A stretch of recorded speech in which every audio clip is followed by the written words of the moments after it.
Let's make a top with this pattern. I used the basic pattern to make a version with a little bit wider shoulder area. And I show you how I made this now. I traced the pattern onto my fabric and cut out both sides, the front and the back. I decided to have a center seam in the back. Therefore, I used only one side of the pattern and added a 3/8 of an inch seam allowance in the center back. Once you have your pattern established, it's easy to play around with different options. I also need to cut my neckband trim. I want to have a trim that is lying underneath my edge, growing out of it, so to say. At least you can imagine it like this. It gets stitched to the edge of your fabric and then turned outwards so that all seam allowances are leading towards the inside. If I want to have a trim that is 5/8 of an inch wide, I need to add seam allowances. Since the shirt has a seam allowance of 3/8 of an inch, I'm adding 3/8 of an inch to my trim as well. Now I need to double that because I want a folded edge. According to my math, this makes 5/8 of an inch plus 3/8 of an inch, and that equals 1 inch. Times 2 is 2 inch. I am cutting several strips that are 2 inch wide using my transparent ruler to cut parallel to the straight cut line. The grain line here is important. Make sure that you perfectly square your cut to the fold of the fabric and that you're cutting perpendicular to the grain line.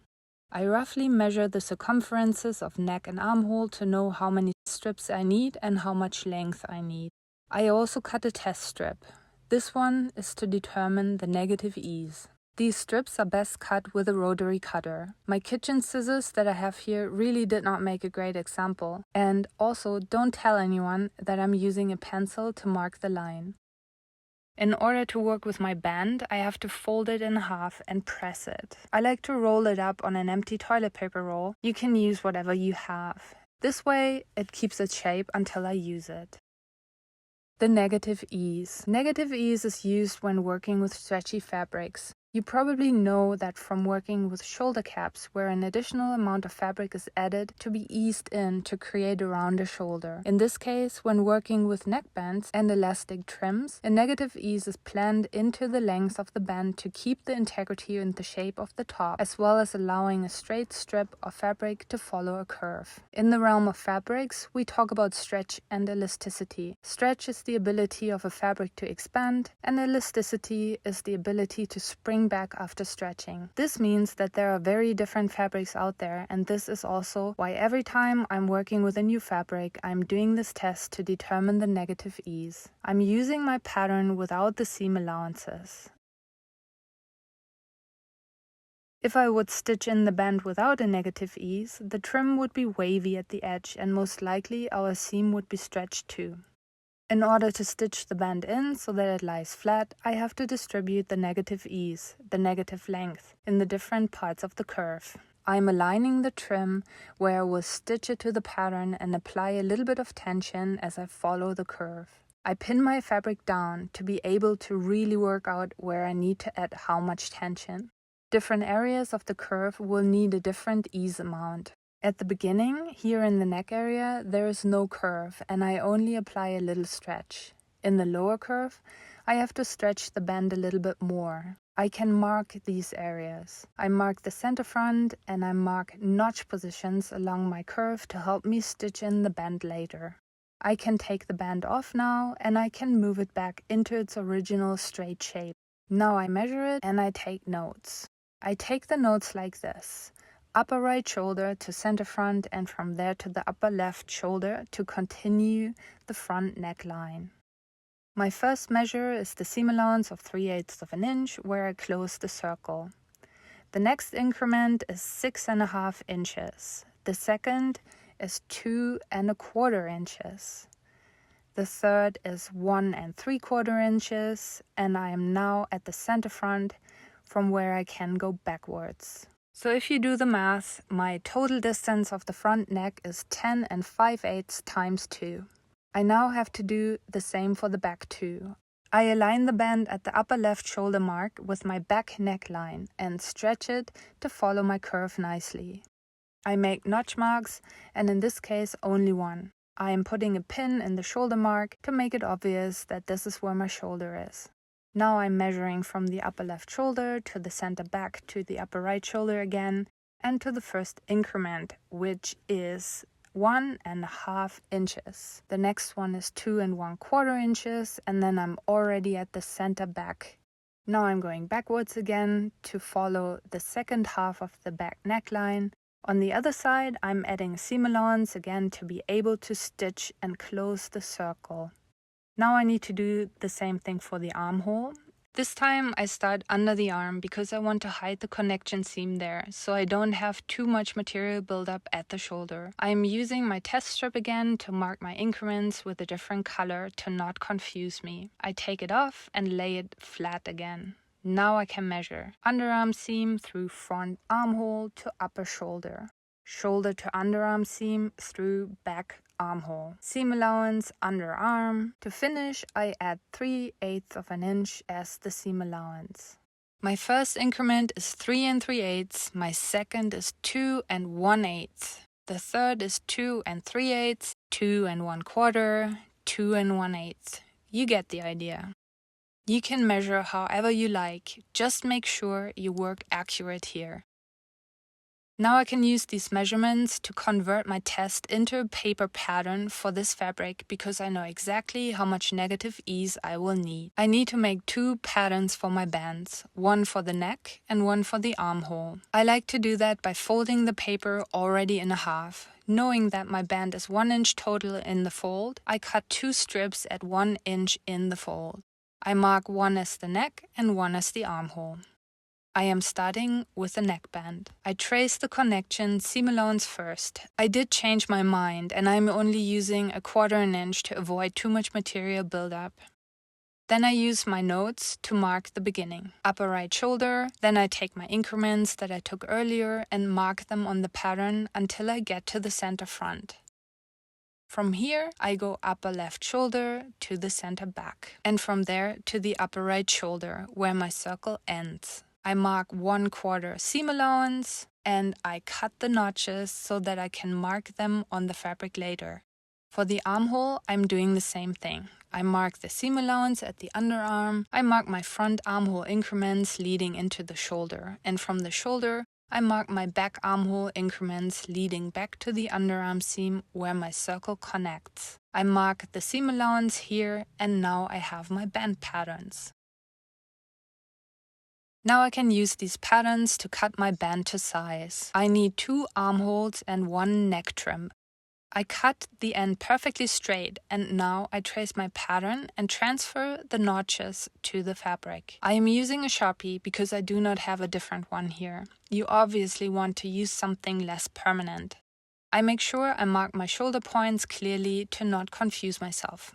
I generally notch my bands by cutting into the edge at 1/4 inch. I cut 2 armhole bands in the same way. I cut the edges straight and mark my patterns. As a secondary mark, I place a shoulder pin to not get confused while stitching it. I went back in the timeline to show you how I marked the corresponding notches on my body part off the top. You want to make sure that you have done that before stitching the pieces together. Now I have cut everything and I can start to assemble the top.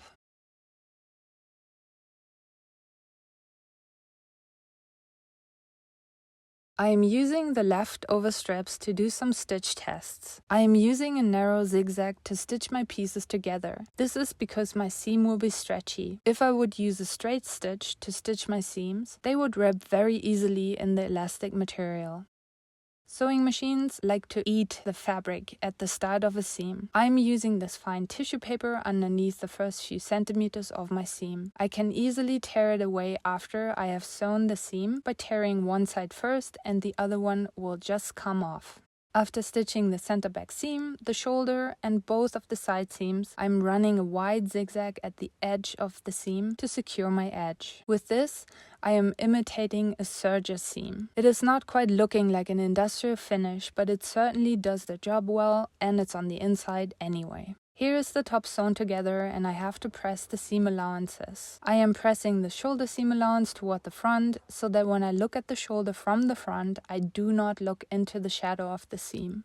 I do the same at the side seams. I press them towards the front. In the back, you just want to press it to either side. It doesn't really matter. This step makes your piece look better already, and it also makes setting in the band so much easier. Now I'm gonna set in the trim, and to do that I have to close the loop first. I unfold the band and stitch the ends together while making sure that I do not twist the band. I pin them all before I do that and stitch it at the 1/4 of seam allowance that I added to the band earlier. I have closed the loop and connected the two sides. I press the seam allowances to the side to make it lie flat. Now I can pin it into the holes using my corresponding notches as a guide. I start with an armhole. I know that my connecting seam is at the side seam. I also know that the pin is at the shoulder mark. I'm being really careful to place the pins until I have pinned the entire band in place. Don't be afraid if it looks way too short. It will ease in as you stitch in the band. You can use as many pins as you need and as many pins as you like. I go along the front armhole and match my shoulder seam with my pin mark. Then I go along the back armhole until I reach the underarm seam again. At this point, I'm going to stitch the band with my small zigzag stitch at 3/8 of an inch from the edge. Once it's stitched in, I finish the seam edge with a wide zigzag again. When I turn it around now, you can see how the tension in the band crunches up the fabric of the top. This looks like a lot, but it is wanted and it is absolutely correct. In the next step, I will top stitch on top of the seam from the outside. This will bring it all into alignment. Before I do that, I will stitch in the neckband and the other armhole band just in the same way. The steam helps me to ease in the fabric and to already direct the seam allowance toward the inside of the top. You will see how the band will really fit in its curve with the steam and how the top is taking shape. Steaming your piece often in between steps is an essential part of the process, and it will not only make your life easier, it is also incredibly satisfying to do.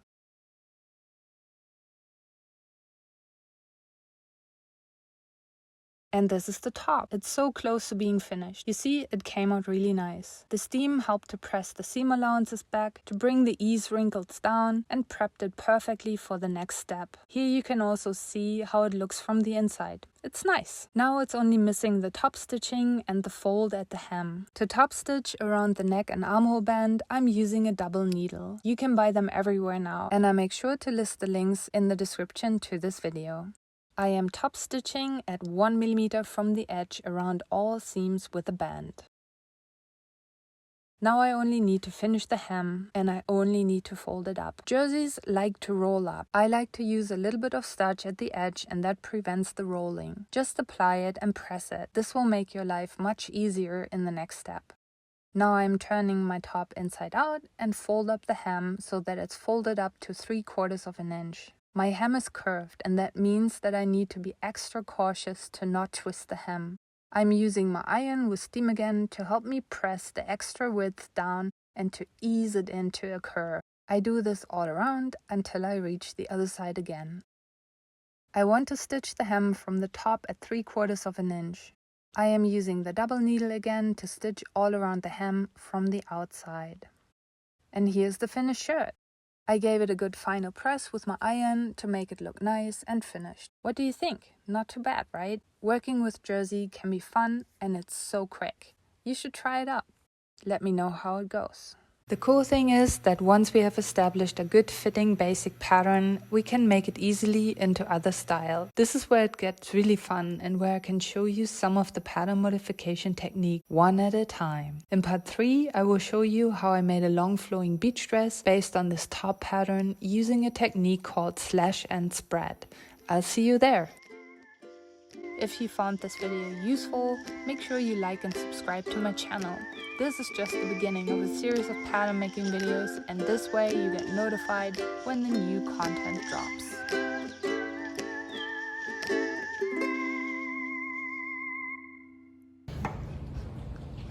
Pretty? It's gonna be exciting, you're gonna see.